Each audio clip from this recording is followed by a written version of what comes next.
در حقیقت ایک خیال دل میں پیدا ہو جائے تو اس کے بعد اس پر عمل کرنے کے لیے مختلف راہیں تلاش کر لینا زیادہ مشکل نہیں ہوتا، اور میں نے اپنے طور پر ایک منصوبہ ترتیب دے ہی لیا تھا۔ حالانکہ اس میں بہت سی مشکلات تھیں، لیکن بہرطور اس کام کو سر انجام دیا جا سکتا تھا، اور اس منصوبے کو اپنے ذہن میں ہی رکھ کر بہت دیر تک وقت گزارتا رہا۔ میری گراہم بھی خاموشی سے میرے ساتھ ساتھ چلتی رہی۔ پھر ہم نے کچھ کھایا پیا اور اس کے بعد وہاں سے باہر نکل آئے۔ ڈونیزل میں رہ کر اب رابی ڈل کے بارے میں بہت زیادہ معلومات حاصل کرنا ضروری نہیں تھا۔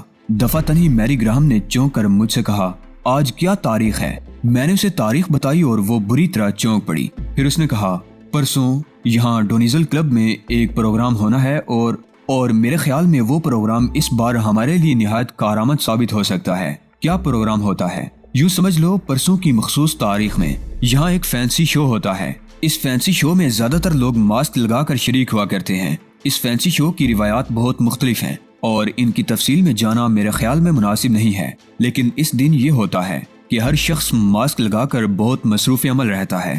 رابی ڈل کے چہرے پر بھی ماسک ہوتا ہے، لیکن ہم اسے نگاہوں میں رکھ سکتے ہیں۔ اگر تم یہاں اس دن سے کوئی فائدہ اٹھا سکو تو میرے خیال میں نہایت موزوں ہوگا۔ میں حیران نگاہوں سے میری گراہم کو دیکھنے لگا۔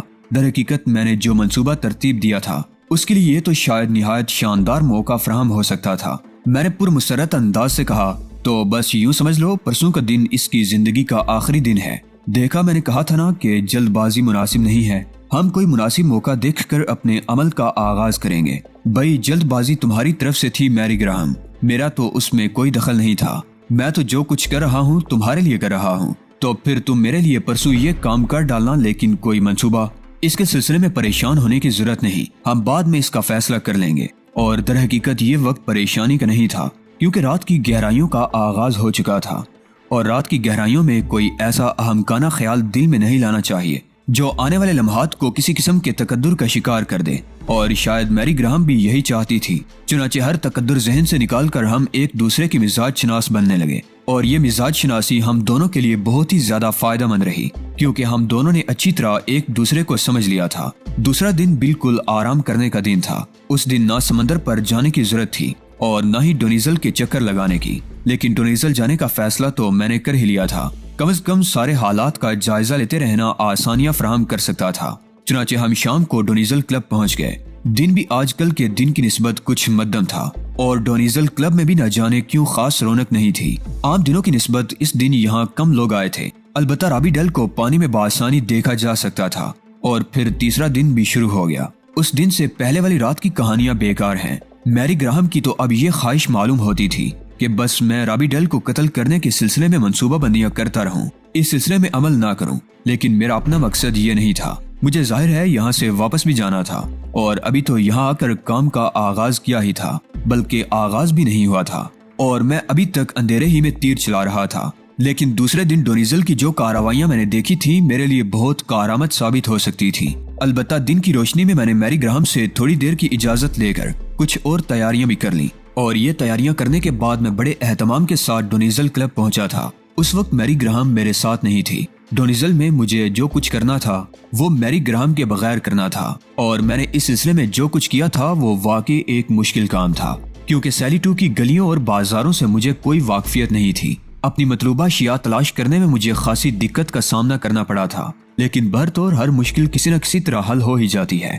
چنانچہ میری یہ مشکل بھی حل ہو گئی تھی۔ ڈونیزل پہنچ کر جب میں نے وہاں کے معاملات دیکھے تو مجھے ایک خوشی کا احساس ہوا، کیونکہ اس دن یہاں خاص اہتمام کیا جا رہا تھا۔ بے شمار ملازمین ڈونیزل کے مختلف حصوں کو سجانے میں مصروف تھے، اور ان میں پارک وغیرہ بھی سجایا جا رہا تھا، اور سوئمنگ پول کے تمام اطراف بھی۔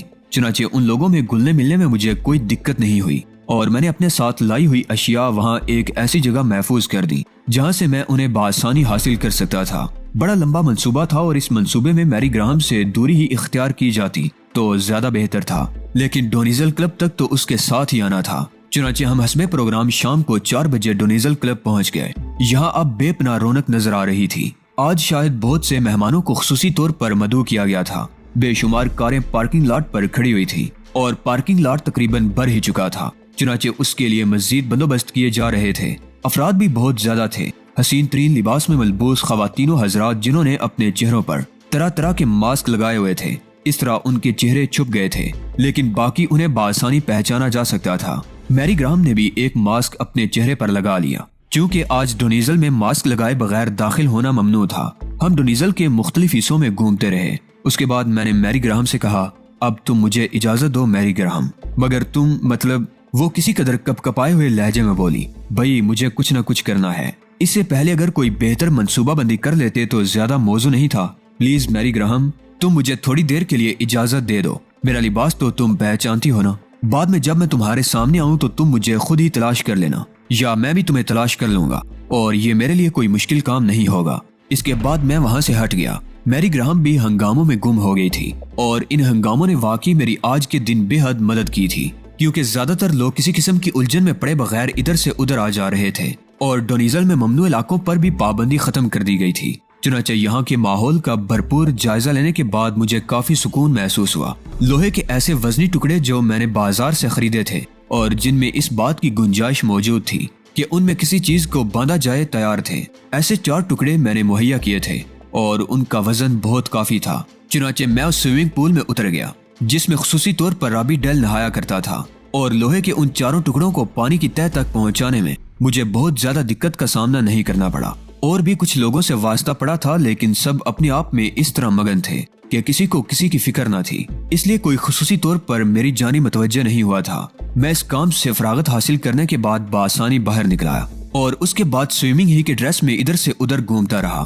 ایک بار بھی مجھے میری گراہم نظر نہیں آئی تھی۔ غالباً اس نے مجھے پورے طور پر میرا کام کرنے کا موقع دیا تھا۔ اب پتہ نہیں اس کی نگاہیں میرا جائزہ لے رہی تھی یا نہیں، لیکن یہاں سے میں نے رابی ڈیل کو نگاہوں میں رکھ لیا۔ رابی ڈیل کو میں نے خصوصی لباس میں بآسانی پہچان لیا تھا، اور اس وقت چونکہ وہ میری اہم ضرورت تھا، اس لیے میں اسے نظر انداز نہیں کر سکتا تھا۔ اس کے ساتھ آج بھی بے شمار حسیناؤں کے جرمٹ تھے، اور وہ ان کے درمیان راجہ اندر بنا پھر رہا تھا۔ کبھی کبھی کسی کام سے ان لوگوں کے درمیان سے ہٹ بھی جاتا تھا۔ میں زیادہ تر وقت اس کے قریب ہی رہا، اور پھر وہ وقت آ گیا جب رابی ڈیل کو پانی میں اترنا تھا۔ وہ بلا پانی سے کیسے دور رہ سکتا تھا؟ آج کے دن بھی اس نے اپنی مصروفیات کو ترک نہیں کیا تھا۔ بہت سی لڑکیاں اس کے ساتھ پانی میں اتری۔ اس سے پہلے بھی پول میں چند افراد موجود تھے، اور غالباً آج ہر قسم کی ترتیب غلط کر دی گئی تھی، اور اسی غلط ترتیب میں میری شمولیت بھی ہو گئی تھی۔ چنانچہ میں بھی پانی میں تیرنے لگا۔ کسی نے میری جانب کوئی توجہ نہیں دی۔ ویسے بے شمار لوگ پانی کی تفریحات میں حصہ لے رہے تھے۔ رابی ڈیل پانی کی مچھلی کی مانند سوئمنگ پول کی تہہ میں جاتا، اوپر آتا، لڑکیوں کے ساتھ چہلیں کرتا رہا۔ پھر بہت دیر اسی طرح گزر گئی۔ میں بھی اسی کے ساتھ ساتھ رہا اور موقع کا منتظر۔ پھر ایک بار مجھے موقع مل گیا۔ رابی ڈیل نے ایک گہرا غوطہ لگایا اور پانی کی تہہ تک پہنچ گیا۔ بس یہی موقع تھا کہ میں اپنا کام کر ڈالوں۔ چنانچہ میں فوری طور پر اس کے قریب پہنچا اور اس کے بالکل سامنے آ گیا۔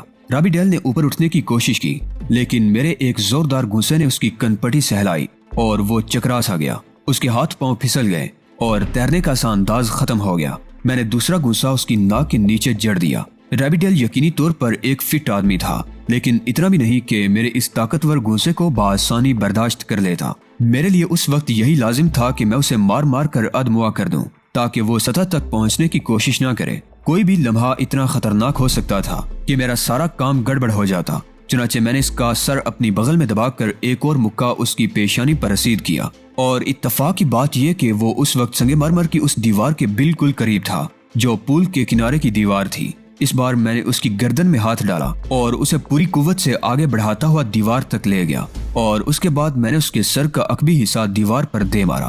اندر کیا کیفیت ہوئی اس کا تو کوئی اندازہ نہیں ہوا تھا کہ سر کے پچھلے حصے پر لگنے والی اس چوٹ نے اسے ناکارہ کر دیا ہوگا۔ پھر میں نے اپنا دوسرا کام شروع کر دیا۔